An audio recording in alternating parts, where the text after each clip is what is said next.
cars should remain out of the water due to dangerous surf conditions.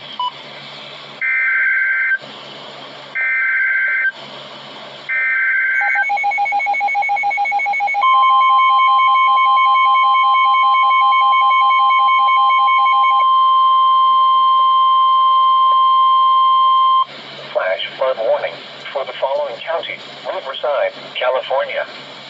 The National Weather Service in San Diego has issued a flash flood warning for Riverside County in Southern California until 5 p.m. PDT.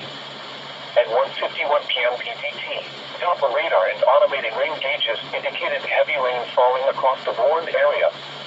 The expected rainfall rate is 0.5 to 1 inch in 1 hour. Hourly rainfall rates in Palm Desert have exceeded 0.75 inches per hour. Flash flooding is ongoing or expected to begin shortly. Hazard: life-threatening flash flooding. Heavy rain producing flash flooding. Source: radar and automated gauges.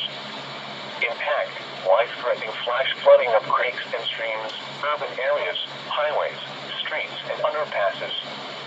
Some locations that will experience flash flooding include Indio, northeastern Palm Springs, Coachella, San Jacinto State Park, Cathedral City, Palm Desert, Eastern Desert Hot Springs, Rancho Mirage, North Palm Springs, and Highway 74 between Anza and Palm Desert.